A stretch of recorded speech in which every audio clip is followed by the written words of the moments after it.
Hey guys, it's me and I'm back again with another K-drama review. So, this drama, my original start with K-dramas, if you didn't know, and if you didn't know, I'm telling you again, was with like family dramas, like the longer dramas, the makjang, and it was whatever. And and it's been years, but that's how I originally started. So I'm accustomed to a long drama, like 50 episodes or something like that. That's like no, that's how I got into this. So I'm good with it.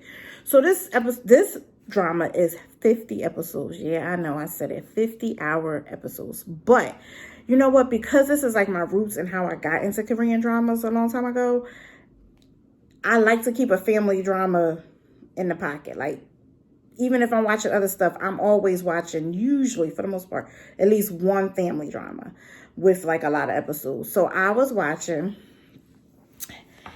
Homemade Love Story. Now, I love this drama. And I'm a huge fan of family dramas, and some, will piss you off like you wouldn't believe. And and I definitely had my moments with this. And I'm not gonna touch on everything because it was 50 episodes and I watched all 50 and now I'm doing a review. And so yeah, I'm not gonna forget a lot of stuff 100%. But am I gonna touch on the things that's gonna pop in my mind at this particular moment? Definitely. And I'm also gonna harp a lot on the ending because that's like fresh in my mind. But I literally this loved pretty much every character except like it started off me not liking like 4 characters, but as it dwindled down and things changed, I feel like I only didn't like 3. So you got, this lady, she runs this like Samgwa villa or something like that. And it's like kind of like, she rents rooms and she cooks and she cleans for everybody the whole night. And she's just sweet. She is just sweet. And she's got these 3 children and they're all adopted. And one's like really, really looking for her mother and, whatever. So a lot revolves around this like little villa inn that they all live in. And it was so cute, like different people living in it at different times.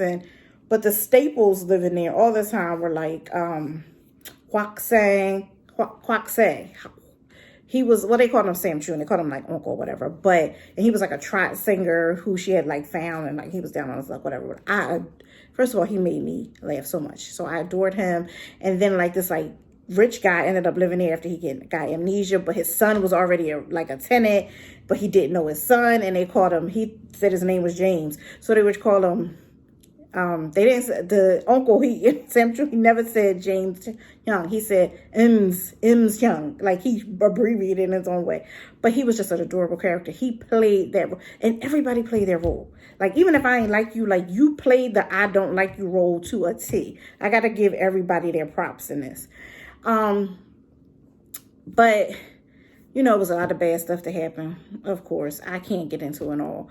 But the couples that I wanted to get, and a lot of couples were being made in this like boarding house or whatever. So,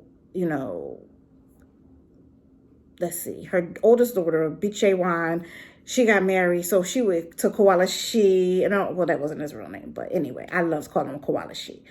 They got married, and then her son ended up falling in love with somebody. Her daughter, that young daughter, child, she was a spitfire, firecracker. She was a mess.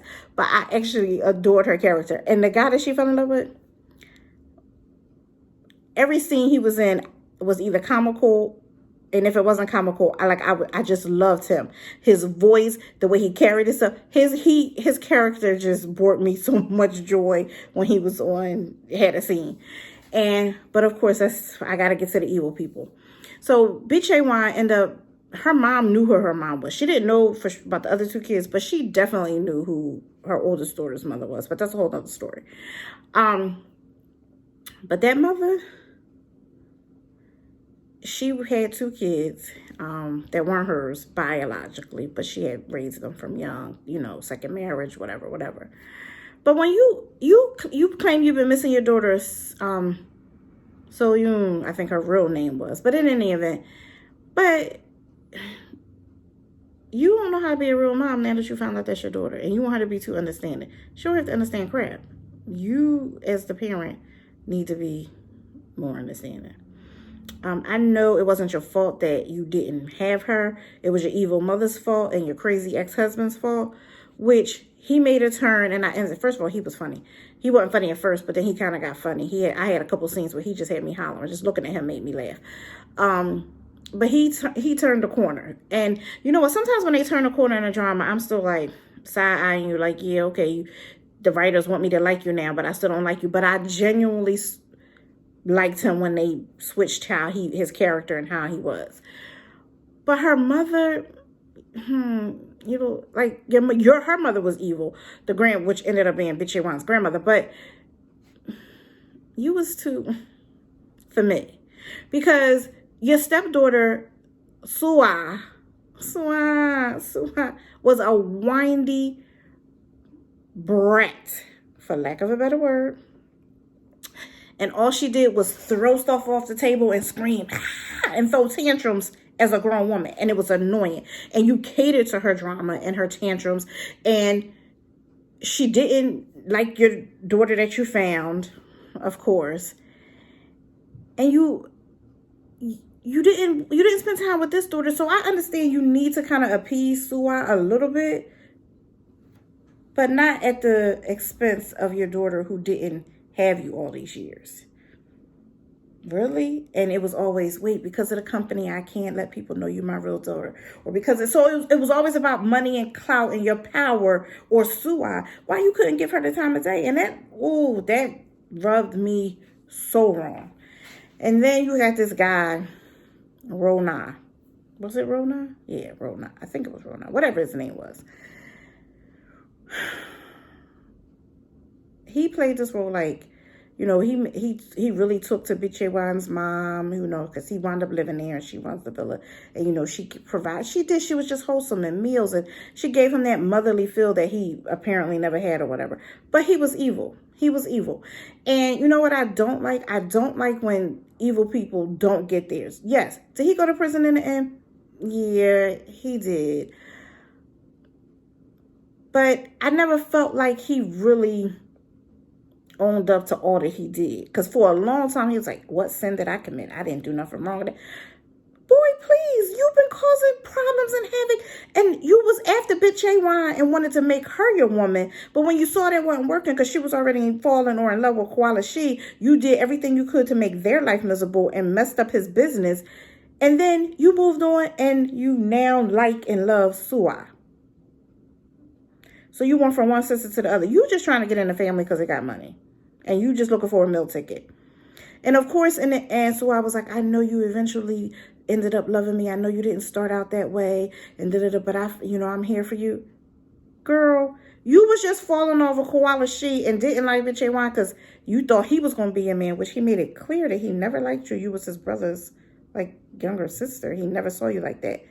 But now you so in love with him, a dude that really didn't really want you, and you're convinced that he turned good. Y'all both was evil, and y'all both did horrible things to people that didn't deserve it. And when it was starting to get towards the end, y'all was like asking for Bitchy Wan's help, and her husband's help, Koala She. Y'all did the worst to them, and now you want them to be understanding and help you? The answer is no, but that wasn't really the answer. You're not really apologetic, and then you give this I'm sorry speech, and it's supposed to clear everything you did, and it just didn't for me. So the mother, Suwa, Rona, whatever his name was, I didn't forgive any of y'all, at all. Y'all. The writers didn't do enough justice for me, for y'all characters. But everybody else, like the aunt wound up getting with the uncle. I love their relationship, even though he did a couple of those stupid things. And I was just like, what in the world? But the aunt was crazy too, so they worked well together.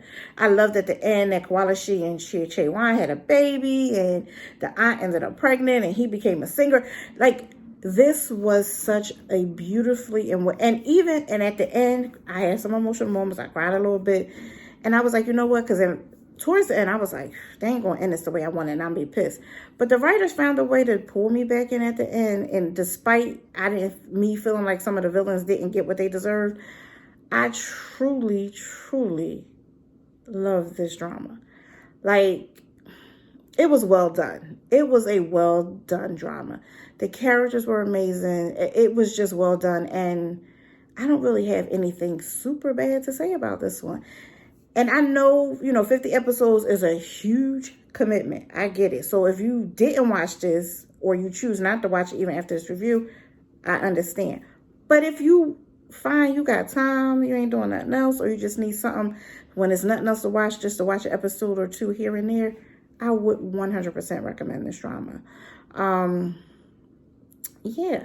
Now, I feel like in my heart of hearts, this is like a 5-star drama for me because things, there were some things like they didn't let things linger too long. A couple things did, but then, stuff got, I like it when, a couple episodes, okay, then, come on, let's find out what's happening. And I felt like they did this really well.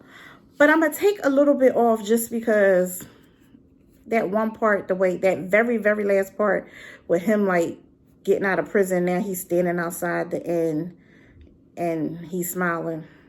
He didn't, and Sue Watch showing up and now she's like a part of the family and no. That part, I still was like, all right, writers, I love y'all. Y'all sucked me in with everything else about this ending, had me crying a little bit, but I ain't like that part. So I'm going to take off a 0.5 star. So instead of giving this 5, because I'm petty, I'm going to give it 4.5. But if they had did a little bit better with them 2 characters, it was definitely a 5-star drama.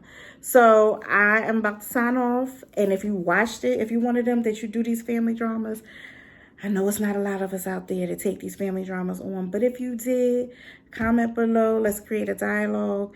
And if you didn't, even if you just be like, I ain't got time for 50 episodes, say that too. I'll respond to that because I respond to all my people who comment. Love you guys so much, and I'll always thank you so much for watching. And if you can, Homemade Love Story on Viki. 50 episodes, well worth it. Feel free giving this 4.5 stars. So until next time, guys, bye.